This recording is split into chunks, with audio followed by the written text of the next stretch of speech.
अस्सलामु अलैकुम वरहमतुल्लाहि वबरकातुहू। बिस्मिल्लाहिर्रहमानिर्रहीम। नहमदुहु व नुसल्ली अला रसूलिहिल करीम व अला आलिहि व अस्हाबिहि अजमईन, अम्मा बाद। मोहतरम भाइयों, बुजुर्गों, दोस्तों, गुज़िश्ता कल से सोशल मीडिया के ऊपर एक ख़बर गर्दिश कर रही है। मौलाना सादिक़ साहब संभली मरहूम, जिन्होंने अपने हाथों से अपनी जान ले ली, ट्रेन के सामने वो कूद गए और वो बड़ा ही दर्दनाक वीडियो है। इसीलिए ना मैं मौलाना सादिक़ साहब की तस्वीर साथ में जोड़ रहा हूँ और ना ही वो वीडियो, क्योंकि हम उसको देख भी नहीं सकते। मुझे तो हैरत इस बात पर है कि लोग वो तस्वीरों को वायरल कैसे कर रहे थे। गलत बात है ये इस बात का सबूत है कि तुम एकदम घटिया और थर्ड क्लास टाइप के लोग हो, जिनमें इतना भी सेंस और इतना भी शुऊर नहीं है कि एक आदमी का जो सर है उसके तन से जुदा हुआ है। तुम दोनों अलग अलग तस्वीरों को सोशल मीडिया पे वायरल करते हो। और मैं यकीनन ये बात कहता हूँ, इस तरह की हरकत करने वाला वही हो सकता है जिसके दिल में मरहूम मौलाना सादिक़ साहब के लिए बुग़्ज़ और दुश्मनी भरी हुई थी, तो उनकी मौत पर ये जश्न मना रहे हैं। अफसोस की बात है यार, इस्लाम बहुत ऊंचा दर्जा है। इस्लाम जो है ना, बहुत ऊंचा दर्जा है। मुसलमान होना बोले तो बहुत ऊंचे दर्जे की बात है। इंसानियत से भी गिरी हुई हरकत है ये। इंसान भी ये हरकत नहीं कर सकता कि कोई इंसान, खाली आप एक मैसेज लिख के इत्तला दे दो और जो अच्छी हालत वाली उनकी तस्वीर है, अगर वो लोगों ने साथ में शाये कर दिए, कोई बात नहीं है। इतना डिटेल में किसने पूछा तुमको और किसने तुम्हारे से सवाल किया इस तरीके से? उनकी डेड बॉडी की भी तस्वीरें, बिल्कुल गलत बात है ये। मुझे इतना अफसोस होता है। मैंने मेरा वो जो औरत मस्जिद में गई वाली वीडियो में मैंने कहा हूँ, यानी ये अनपढ़पन और जिहालत की निशानी है, इसके अलावा कुछ नहीं। और कौन से जाहिल, पढ़े लिखे जाहिल, डिग्री होल्डर जाहिलों को इतना भी सेंस नहीं है कि इस तरह का वीडियो सोशल मीडिया पे वायरल नहीं करना चाहिए। और मैंने जो कहा ना कि इनका अल्लामा होना और मौलवी होना और आलिम होना और मुसलमान होना, वो बहुत बहुत ऊंचा दर्जा है उसका। तुम्हारे अंदर इंसानियत भी नहीं है। जानवर साले, अनपढ़, जंगली, जाहिल, इस तरह की तस्वीरें वायरल करने वाले, वो फेसबुक के ऊपर और यूट्यूब की आप सोचो, वो यहूद और नसारा है दोनों भी। उनकी पॉलिसी ऐसी है, किसी एक्सीडेंट की तस्वीर या इस तरह की कोई तस्वीर आप वहाँ पे भी नहीं डाल सकते हैं। फ़ौरन वो आपकी तस्वीर को जो है ब्लॉक कर देते हैं और वो लोग ये कहते हैं कि नहीं, ये हमारे पॉलिसी के ख़िलाफ़ है, आप इस तरह का ना वीडियो डाल सकते हैं और ना ही आप इस तरह की तस्वीर डाल सकते हो। यानी आप सोचो, वो यहूद व नसारा है, उनके सिस्टम में ये उन्होंने फ़िल्टर लगाया हुआ है और ये अनपढ़, जंगली, जाहिल, पढ़े लिखे, डिग्री होल्डर, बेवकूफ़ धड़ल्ले से उसको सोशल मीडिया पे वायरल कर रहे हैं। अल्लाह ऐसे अनपढ़, जंगली, जाहिल, बेवकूफ़ों को अक्ल सलीम अता फरमाई। अब हम आते हैं मरहूम मौलाना सादिक़ साहब की जो मौत हुई है वो इंतहाई दर्दनाक है। वो क्यों हुई और किसी आलिम के साथ या आम मुसलमान के साथ इस तरह का वाक़या और हादिसा ना हो, उसके लिए हमने क्या करना चाहिए, आज हम इन दोनों मौज़ूआत पर बात करेंगे। तो पता ये चला कि मौलाना सादिक़ साहब, जो मरहूम मौलाना सादिक़ साहब थे, वो इंतहाई शरीफ और इंतहाई दर्जे के नेक इंसान थे। किसी से लड़ाई नहीं, किसी से झगड़ा नहीं, बल्कि उस इलाके के जो बड़े बड़े उलामा हैं, नामवर लोग, ये ख्वाहिश रखते हैं कि हम उनके शागिर्द बने। लेकिन वो लोग अपनी औलादों को मौलाना सादिक़ साहब संभली के पास में पढ़ने के लिए भेजा करते थे। यहाँ तक कि उनकी अपनी घर की जो एक बड़े मौलवी साहब का नाम मैंने सुना, मौलाना अब्दुल मोमिन साहब, जो बड़े आलिम दीन हैं उस इलाके के, उनके शागिर्द होने को लोग अपने लिए शर्फ समझते हैं। लेकिन उन्होंने अपनी दुख्तर को पढ़ाने के लिए जो है मौलाना सादिक़ साहब संभली जो है मरहूम, उनका इंतखाब किया था। अब ऐसा क्या हादसा और वाक़या पेश आया कि मौलवी सादिक़ साहब ने इतना बड़ा कदम उठाया? तो पता ये चला, वो किसी मदरसे के अंदर जो है खिदमत अंजाम दिया करते थे। अरबी के जो ग्रामर्स है और उसी के साथ साथ उनकी इब्तदाई तालीम कॉन्वेंट स्कूल में हुई थी, इंग्लिश स्कूल में। उसके बाद वो मदरसे में गए थे, तो इसलिए अंग्रेज़ी ज़ुबान के वो अच्छे माहिर भी थे और अच्छी खिदमत अंजाम दे रहे थे। अब यहाँ पे दो बातें सुनने के लिए मिली। किसी ने कहा कि उन्होंने ख़ुद इस्तीफ़ा दे दिया, किसी ने कहा कि मदरसे वालों ने उनको बग़ैर किसी इत्तला के निकाल दिया। बहरहाल जो भी सूरत हुई होगी, वो मदरसे से जब अलहदा हुए तो कुछ उनको तकलीफ़ थी उनके हलक़ में या गले के अंदर जो है, जिसका इलाज उन्होंने मुख्तलिफ़ जगहों पर किया।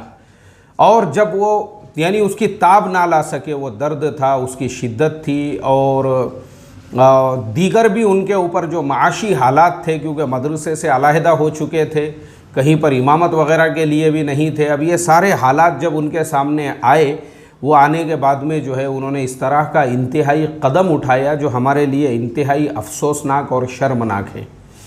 अब मैं हमारे आम मुसलमानों को और आम सुनने वालों को भी, क्योंकि हमारी बात तो मुसलमानों के अलावा हमारे बिरादरान वतन और दीगर समाज के लोग भी सुनते हैं, वो भी, और हमारे उलामा भी, हुफ़ाज़ भी, अइम्मा भी, तमाम लोगों के लिए कुछ मैसेज मैं आज देना चाहता हूँ। देखो, सबसे पहली चीज़ तो ये है, इस तरह के वाक़यात इसलिए पेश आते हैं, इसे कहते हैं साइकोलॉजिकल ज़ुबान की, यानी साइकोलॉजिकल जो लैंग्वेज है उसके अंदर में इसको कहते हैं एहसास कमतरी का शिकार होना, सेल्फ़ कॉन्फिडेंस का खोना।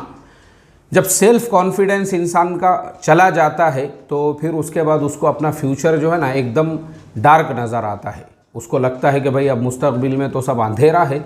तो इस तरह के लोग कदम उठाते हैं। हालांकि कुरान करीम में अल्लाह ताला ने हम लोगों को ये हुक्म दिया है कि अल्लाह की ज़ात से कभी भी नाउम्मीद मत होना। और हमारे सामने अल्लाह के नबी की सीरत है, उनके सामने जो हालात आए थे, हमारे को तो भी उसकी हवा भी नहीं लगी। पत्थरों से मारा गया, सर से लेके पैर के नाखून तक लहूलुहान हो गए, वतन से बेवतन किया गया, बिरादरी से बाहर निकाल दिए गए। सारे हालात आने के बावजूद आप अज़्म व इस्तिक़लाल के साथ में जमे रहे। हमारा मसला क्या होता है, बहुत ध्यान से सुनने की बात है आगे जो मैं बता रहा हूँ। हम जो लोग मस्जिदों, मदरसों या फिर जो है इमामतों की लाइन से जुड़े हुए होते हैं, असल में हमारी जो मेंटालिटी होती है, जो हमारी सोच होती है, जो हमारी थिंकिंग होती है ना, उसमें पहले से ही एक बुज़ुर्गी आ जाती है, पहले से ही उसमें एक अकाबिरपन आ जाता है। इसीलिए अक्सर अइम्मा को ये शिकायत होती है कि भाई हमारे मस्जिद के लोग मेरी इज़्ज़त नहीं करते, या जमात के जो साथी है वो हमको बराबर से रिस्पांस नहीं देते। ये आपको अक्सर इमामों की शिकायत सुनने के लिए मिलेंगी। इसका रीज़न क्या है पता है आपको? इसका रीज़न हमारे अंदर, हमारा जो नफ्स है उसके अंदर का जो बुज़ुर्गपना है, जो अकाबिरपन है, उसकी वजह से हमारे अंदर एक चाहत होती है कि लोग मुझे मुसाफ़ा करें, लोग मुझे जो है मिले, लोग मेरे से मुलाकात करें। और जब ये चीज़ें जब उसको नहीं होती है तो फिर वो एहसास कमतरी का शिकार होता है। दूसरी चीज़, हम लोग जो है, हम लोग ख़ुद अपने आप को जो बुज़ुर्ग बनाना है, जैसे तालिब इल्मी के ज़माने से ही कुछ लोगों को शेरवानी पहनने की आदत हो जाती है। एक्चुअल देखो, ये हमारी इंडियन थिंकिंग है। मैं आपको ये भी बता दूं, आप अगर अरबों को देखोगे और दीगर मुल्कों के लोगों को देखेंगे ना, वहाँ सारे लोग सेम टू सेम रहते हैं। जो जुब्बा शेख हरम के जो शेख है अब्दुर्रहमान सुदैस, वो जो पहनते हैं, मक्का में कार ड्राइविंग करने वाला भी वैसा ही जुब्बा पहनता है। दुकानों पे काम करने वाले जो बांग्लादेशी है वो भी वैसे ही जुब्बे पहनते हैं। सबका लिबास एक जैसा होता है। इंडिया में क्या है कि हम लोग, हमारे बाप दादाओं की तारीख़ है, हम लोग कन्वर्टेड मुसलमान हैं, यानी बाप दादाओं की तारीख़ को देखेंगे तो वो जो हमारी मानसिकता है, मुसलमानों में भी जो हमने समाजों को बांटा हुआ है, ऊंचे समाज के लोग, बीच के समाज के लोग, नीच के समाज के लोग और निचले दर्जे के लोग, मुसलमानों में भी ये जो कैटेगरीज़ है, इस वजह से क्या होता है, अब मान लो हम गाँव के, खेड़े के, हमारे बाप दादा किसान, खेती बाड़ी में काम करने वाले या फिर झोपड़पट्टी के रहने वाले, अब हमको मदरसे में पढ़ने का मौका मिल गया, अब हमने तालीम हासिल कर ली। हमारे अंदर एक एहसास ये होता है कि मैं सबको ये बताऊं कि अब मैं बहुत बड़ा अल्लामा बन चुका हूं। तो अब क्या करेंगे, हम शेरवानी पहनेंगे, शेरवानी नहीं तो कम से कम वो जैकेट पहनेंगे। ये एक मानसिक बीमारी है। साइकोलॉजी की कुछ किताबें मैंने भी पढ़ा हुआ हूं, इसके लिए मैं आपको ये सारी बातें डिटेल में बता रहा हूं। हम ये चाहते हैं कि मेरे ऊपर एक शराफत का लेबल लगे, लोग मुझे शरीफ कहे, लोग मुझे नेक कहे, लोग मुझे अल्लामा कहे, लोग मुझे बुज़ुर्ग समझे, लोग मुझे अकाबिर समझे। ये हमारी तालिब इल्मी के ज़माने से सोच होती है। मैं इसलिए बोल रहा हूँ क्योंकि मेरी भी तालीम नदवा के निसाब के एतबार से हुई है। तो मैं भी मेरे तालिब इल्मी के ज़माने में देखता था, मेरे बहुत सारे साथी आज भी मैं उनको देखता हूँ, वो तालिब इल्मी के ज़माने में भी शेरवानी, बहुत शौक़ शेरवानी पहनने का, और आज भी मैं देखता हूँ तो बग़ैर शेरवानी के कभी नज़र नहीं आते। पता ही चला इन्होंने शेरवानी को और जो अपना लिबास है उसको अपने अल्लामा होने का एक वो समझ लिया है सर्टिफिकेट के भाई शेरवानी। तो अब क्या होता है, भले घर में कितनी भी परेशानी रहो, घर में दाल चावल के वांदे चल रहे हैं, घर में जवारी बाजरी के वांदे चल रहे हैं, घर में इफलास है, फाका है, माँ बाप एड़ियाँ रगड़ रहे हैं, औरत जो है वो हमल से है, उसको दवाखाने में लेकर जाना है, और बच्चे बीमार पड़े हुए हैं, कितने भी हालात रहने दो, कर्जे हो चुके हैं, घर में कितनी भी परेशानी रहो, लेकिन बाहर शेरवानी नज़र आना चाहिए। क्यों? बोले भाई अपने मकाम का मर्तबा, वो अपने जो है पोजीशन का मसला है, अपने मर्तबे का मसला है। ये एक मानसिक बीमारी है, बात समझो आप मेरी, ये एक नफ्सियाती मर्ज है, ये जो है ना एक साइकोलॉजिकल डिजीज़ है। आप समझो इस चीज़ को, जो ये हमारी सोच होती है। अब उसमें क्या हो जाता है, जब इंसान हालात का शिकार होता है, मतलब वो फेस नहीं कर पाता, उसको कैसे फेस नहीं कर पाता। अब वो एक मदरसे से बाहर निकला है या मदरसे वालों ने उसको निकाले हैं, अब वो दो काम करेगा, या तो वह मदरसे वालों की मुखालिफत में अपनी पूरी एनर्जी लगा देगा उनको बदनाम करने में या फिर उनके ख़िलाफ़ में, या दूसरा फिर वो अपना ख़ुद का मदरसा खोल कर मदरसे वालों को बताने की कोशिश में लग जाएगा कि मैं भी तुम्हारे जैसा मदरसा चला सकता हूँ, और उसके लिए फिर वो सूद से कर्ज़े लेगा या मार्केट से पैसे उठाएगा, उसमें भी हालात का शिकार होगा। ऐसे कई मदरसा चलाने वाले भी पिछले दिनों में उनके भी वाक़यात सुनने को मिले कि उन्होंने ख़ुदकुशी की सिर्फ इसी वजह से, क्योंकि मेंटली जो है ना उनको बताने का था दुनिया को, वो अपनी ज़िंदगी नहीं जी रहे थे, बल्कि वो दुनिया के लिए एक यानी बनावटी ज़िंदगी जी रहे थे। इसी वजह से जो है वो सारे बीमारियों का, मर्ज़ का शिकार हुए। तो अब हम शेरवानी पे आते हैं। तो इसमें प्रॉब्लम क्या होता है, जब आप परेशानी में मुब्तला हो जाते हैं, घर में इफलास, फाका, गुर्बत और हालात का जब शिकार, या आप किसी मदरसे से निकल गए या मस्जिद से निकल गए, तो फिर आपको तिजारत करना बहुत मुश्किल होता है। चलो मुझे आप बताओ, शेरवानी पहनकर कोई ऑटो रिक्शा चलाएगा, जबकि ऑटो रिक्शा चलाना हलाल रोज़ी का ज़रिया है, बेहतरीन रिज़्क़ का ज़रिया है, सबसे आसान ज़रिया है। कई लोग ऐसे हैं माशाअल्लाह। अभी मेरा एक जगह पे सफ़र हुआ तो साथी, हमारे दावत के साथी ही साथ में थे, वो बता रहे थे मैं फ़ज्र पढ़कर घर से निकलता हूँ, ज़ोहर तक 1000 रुपये से 1200 रुपये तक अल्हम्दुलिल्लाह मैं अपने रिक्शे में कमा लेता हूँ। उसके बाद फिर दावत के तकाज़ों पे बाकी का वक्त देता हूँ, आने वाले जमातों से मिलना है, उनकी मुलाकातें हैं, नुसरतें हैं, लेकिन फ़ज्र के बाद फिर मैं कोई काम नहीं करता हूँ। बस उसके बाद मेरा सिर्फ यही काम रहता, ज़ोहर तक पूरा फोकस मैं अपने काम पर देता हूँ, और उसके बाद का पूरा फोकस जो है मैं अपने बिजनेस यानी अपने रिक्शे के ऊपर देता हूँ। मेरा आप लोगों से ये सवाल है कि रिक्शा चलाने की ज़रूरत पड़े तो शेरवानी पहनकर तो चलाएगा नहीं, क्योंकि शेरवानी पहनकर तो ये अल्लामा बने हुए हैं, इनके साथ बड़े बड़े अलकाब जुड़े हुए हैं। ये हमारा प्रॉब्लम होता है। अब उसके बाद में जो है वो परेशान हाल है, हालात का शिकार है, फिर उल्टे सीधे धंधे के अंदर हम लोग लगेंगे। तो सबसे पहली चीज़, सबसे पहली, मेरी बात को ध्यान से सुनो, सबसे पहला काम मैं ये समझता हूँ, हमारे उलामा या हमारे अइम्मा जो भी हम मदरसों में पढ़ते हैं ना, तो मदरसे में तालिब इल्मी के ज़माने से दावत के काम से हमारा ताल्लुक़ होना चाहिए। मदरसों में हमने 1-1, 2-2 दिन लगाना चाहिए, 3-3 दिन लगाना चाहिए। और जब हम मदरसे से फ़ारिग़ हो गए, उसके बाद जो साल की तरतीब है ना तबलीग़ के अंदर, हमारे बड़ों ने वो देखो, असल में मदरसे में हमने 10 साल 12 साल दे दिए, तबलीग़ में 1 साल देना कोई मुश्किल नहीं है। और वो क्यों है? वो इसलिए है क्योंकि जब हम तबलीग़ में वक्त लगाएंगे ना, तो उमूमी तौर पर जब हम गाँवों में, देहातों में, गली मोहल्लों में, झोपड़पट्टी एरिए में शराबियों से हमारी मुलाकात हो रही है, जुए के अड्डे पे जाके हम लोगों से मिल रहे हैं, गंजेटियों से जाके मिल रहे हैं ना, जब ये सब ऐसे लोगों से आप इंटरेक्ट होंगे, तो आपके अंदर का ये जो अकाबिरपन है, जो बुजुर्गपन है, जो आप तालिब इल्मी के ज़माने से ही अल्लामा बने हुए थे, वो पूरा निकल जाएगा। आपको आपका जो इल्म है उससे उम्मत इस्तेफादा करेंगी और आप जो है ना आपके अंदर उमूमियत पैदा होगी।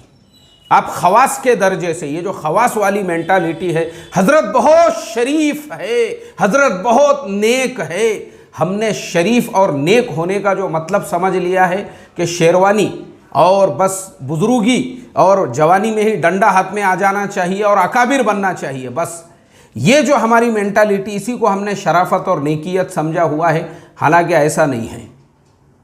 अब आप उमूमियत, जब आप पब्लिक में चल रहे हो तो आपके अंदर जो है ना उमूमियत पैदा होगी। और जब उमूमियत, अच्छा नई साल लगाना होता 4 महीने लगाओ, नहीं 4 महीना, अरे चिल्ला तो लगाओ ना कम से कम। तुम चिल्ला लगाओगे ना, मैं आपको गारंटीड बोलता हूँ, देखो मैं अभी आपके सामने बैठा हूँ, मैं आपको अभी मेरी भी मिसाल दूंगा। बहुत सारे लोग मुझे सवाल करते हैं, यार तुम ऐसा जो बात करते हो और तुम बिंदास जो है हर टॉपिक के ऊपर बोलते हो, या फिर मैं जिस तरह से, मैंने 15 मस्जिदें और मदरसे छोड़े हुआ हूँ मेरी ज़िंदगी में जहाँ मैं पढ़ाता था, 15 रिकॉर्ड तोड़ मस्जिदें मदरसे यानी जिनमें मैंने पढ़ाया हूँ, अगर आप उनको मिलाओगे तो उनकी गिनती होती है 15।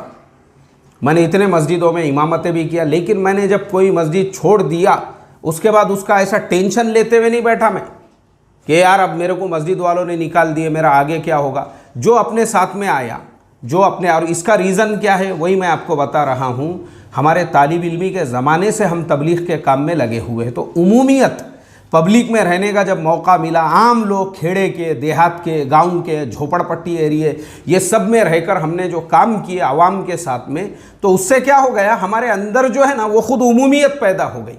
भाई आम लोग जो कारोबार कर रहे हैं, जब दूसरे लोग जो है ऑटो रिक्शा चला सकते हैं तो हम क्यों नहीं चला सकते हैं, अगर मजबूरी आ जाए अपने ऊपर तो। दूसरे लोग गाड़े पे दुकान लगा रहे हैं, हम भी लगा सकते हैं, क्योंकि अपने शेरवानी तो पहनी हुई नहीं है। दूसरे लोग छोटे छोटे कारोबार, देखो हलाल रोजी कमाना और उसमें यह समझना मैं अल्लामा हूं और मैं कैसे गाड़े पे दुकान लगाऊंगा, या मैं कैसे ऑटो रिक्शा चलाऊंगा, या मैं कैसे छोटा मोटा जॉब करूंगा, तो फिर घर में परेशानी और बाहर शेरवानी, बस यही हाल रहेगा। लेकिन आप उमूमियत में रहोगे, छोटे छोटे कारोबार भी करोगे, भाई आपको क्या करना है, आपको अपने पैरों पे खड़ा होना है ना, ये नौबत तो नहीं आएंगी, मेंटली आदमी पेशेंट और बीमार तो नहीं बनेगा ना। तो ये इसका रीज़न यही होता है कि हमारे साथ जो निस्बतें जुड़ जाती है। अब हमको लगता है यार मैं तो मार्केट में बहुत शरीफ और नेक और अल्लामा के नाम से मारूफ और मशहूर हूँ, अब मैं रिक्शा चलाऊँगा तो लोग क्या सोचेंगे। ये जो लोग वाली मानसिकता है, इसको अपने दिलो दिमाग से निकालना ज़रूरी है, तो ही आप ज़िंदगी में कुछ कर सकते हो। और मैं आपको बता दूं, ये चीज़ें हमको बचपन में ही हमारे असातिज़ा ने, जिस उस्ताद ने मुझे अलिफ्बा सिखाए थे, पहला चिल्ला मेरा उन्हीं के साथ में लगा। और उनके साथ में लगने का सबसे बड़ा फ़ायदा ये हुआ कि हमारी जो बुनियाद और बेस था वो मजबूत बना दावत के काम के एतबार से। बाद में हम अपनी तरतीब से चलते रहे, उमूमी चिल्ले जो है फिर ऐसे गाँवों में, खेड़े में, पैदल तक मेरे कई वक्त लगे हुए हैं। उन सब का फ़ायदा ये हुआ कि भाई आपके अंदर जो है ना पहले, और दूसरी चीज़ आदमी के अंदर ईमान और यकीन पैदा होता है कि करने धरने वाली ज़ात अल्लाह की है, रोज़ी देने वाले अल्लाह है। और जब हमारे नबी ने, अल्लाह के नबी के तरीक़े में जब 100% कामयाबी है, उन्होंने तिजारत की, वो आम लोगों के साथ में रहते थे, हमको रहने में क्या प्रॉब्लम है, हमको आम धंधे कारोबार करने में क्या प्रॉब्लम है। हमारे नबी की जो उमूमियत थी ना, हमारे नबी की स्पेशल कोई शेरवानी थी ना, जुब्बा था ना, फिर ऊपर से जैकेट था ना, वो स्पेशल जो है जोसेफ स्टालिन वाली टोपी थी जिसका तुर्रा पंखे को लग रहा था, ऐसा कुछ भी नहीं था। वो आम लोगों की तरह से रहते थे। ये मानसिकता, ये नफ्सियात आपकी जब बनती है ना, आपके अंदर की ये सारी चीज़ें ख़त्म हो जाती है। लोग क्या बोलेंगे और ये क्या सोचेंगे और वो क्या सोचेगा, क्योंकि आप भी लोगों के साथ में उमूमियत के साथ चलते रहते हो। तो ये ज़रूरी है। और उसका फ़ायदा क्या होता है, देखो मैं आज भी, आप लोग मेरे चैनल के ऊपर जो है मेरे 5000 से ज़्यादा वीडियोज़ हो चुके हैं। आपको किसी एक वीडियो में भी मैं आपको जैकेट में या फिर शेरवानी में नहीं नज़र आऊँगा, और ना ही मेरी टोपी। ये सिंपल टोपियाँ हैं, और ये टोपियाँ भी वो हैं जो लोग मुझे हदिये में देते हैं। वो ये सारी वो टोपियाँ हैं, मैं वही टोपी पहनता हूँ और माशाअल्लाह बयान करता हूँ, अपनी बात करता हूँ। और उमूमियत में अगर आप रहोगे ना, उमूमियत के अंदर, तो आपकी कोई मखसूस टोपी है, जो मखसूस टोपी पहनने वाले होते हैं इनके ये किब्र और घमंड की अलामत होती है। एक बात याद रखना मेरी। और उमूमियत वाली टोपी, अभी ये जो मैंने बोला ना लोग हदिये में देते हैं, वो क्यों देते हैं? क्योंकि वो खुद भी ऐसी टोपियाँ पहनते हैं। आपको ऐसी टोपी पहनने वाले बाज़ार में हज़ारों नज़र आएंगे, लेकिन उमूमियत वाला, खुसूसियत वाला एक आधा नज़र आएगा। उसने 2 पल्ली की टोपी पहन के ऐसी कड़क इस्तरी करके उसका कुतुब मीनार जो है ना ऐसा ऊपर लग रहा है। मतलब यह है कि ये कोई मखसूस मखलूक है। मुझे आप बताओ, कल को वो जो तुर्रे वाली टोपी वाला है उसके घर पे फाके हो रहे हैं, घर में परेशानी, बाहर शेरवानी, रिक्शा चला सकेगा क्या? हुआ कोई छोटा मोटा कारोबार कर सकेगा? फिर मेंटली पेशेंट बनेगा, वो अंदर ही अंदर कूड़ेगा, अंदर ही अंदर जो है मरीज बनेगा। और जब जहनी मरीज बन जाएगा तो फिर वो बोलेगा कि यार उसको हलाल रोज़ी कमाना अपने लिए जो है वो एक बोझ महसूस होगा। उससे बेहतर वो ये समझेगा कि चलो अपनी जान दे दो, एहसास कमतरी का शिकार होकर। तो क्या होता है ना, मरहूम मौलाना सादिक साहब के पूरे केस पे मैंने जब स्टडी किया तो यही समझ में आया, लोगों ने उनको इतना नेक, इतना शरीफ बना के रख दिए थे समाज के अंदर, और उनकी एक ऐसी पोजीशन, बहुत हज़रत बहुत शरीफ है, हज़रत बहुत नेक है। अब उसमें प्रॉब्लम यही है, जो आदमी इतना ज़्यादा शराफत के साथ और नेक जो है मशहूर और मारूफ होगा, फिर वो बेचारा जो है छोटे मोटे काम कैसे करेगा? हालात का जब शिकार, क्योंकि उन्होंने उसको दिल पे ले लिए, भाई ये मदरसा मेरे हाथ से छूट गया, अब दूसरा ऑप्शन ही नहीं है। और क्या होता है, एक शेखुल हदीस साहब जिन्होंने एक मदरसे के अंदर 50 साल तक बुखारी शरीफ पढ़ाई, और उसी मदरसे के मोहतमिम साहब का इंतकाल हो गया। इंतकाल होने के बाद में जो है उनका बेटा वहाँ पे शेखुल वो मोहतमिम बन गया। बाप के बाद बेटा, मैं जो बोलता हूँ ना वो बेटा मोहतमिम बनने के बाद उसने उन्हीं शेखुल हदीस साहब जिसके पास ये खुद पढ़ा हुआ है, उनके हाथ में भी रवानगी के आदाब का लेटर दे दिया। बोले हजरत बहुत उम्र हो गई, अब आराम करो घर को जाके अपने। और वो जो शेखुल हदीस साहब थे, खुद उनके बेटे से डिटेल में ये मसले पे मेरी बातचीत हुई, और दीगर असातिज़ा से भी उस इदारे के, वो रो रो कर ये बयान कर रहे थे। बोले यार अल्लाह रहम करे, और मरहूम है वो, उनका इंतकाल हो गया रहमतुल्लाह अलैह। अल्लाह ताला उनकी जो है कब्र को नूर से भरे, उनके दर्जात को बुलंद फरमाई। मुझे आप बताओ क्यों उन्होंने वो यानी मोहतमिम को जवाब नहीं दे पा रहे थे? वो कि 50 साल तुमने खिदमत अंजाम दिए और वो मोहतमिम जो है तुमको ये सिला दे रहा है तुम्हारे पढ़ाने का। अफसोस की बात है यार, वो देखो हमारे ऊपर जो लेबल लगे हुए ना, हजरत बहुत शरीफ और नेक तबीयत और संजीदा मिजाज, यही सारे लेबलों ने हमको बर्बाद करके रख दिए। उसी चक्करों में किसी को बोलने तक के लिए तैयार नहीं है, किसी के सामने जो है ये करने के, मुज़ाकिरा करने के, भाई अरे जुल्म हो रहा है, मजलूम है तुम, अल्लाह हिफाजत फरमाए रे भाई। तो मैं यही बता रहा हूँ कि इस तरह से जो है भाई अपनी जान देने से बेहतर ये है दूसरों को टेंशन दो। आप जिन्होंने आपको मस्जिद से निकाले, या जिन्होंने आपको मदरसे से निकाले, या जिन्होंने आपको जो है ना, उनको टेंशन दो, आप मेंटल पेशेंट बनाओ उनको। उन्होंने टेंशन में रहना, उनकी बीपी और शुगर के गोलियां शुरू हो जाना आपकी वजह से। ऐसा करो, आप अपनी जान क्यों दे रहे भाई तुम?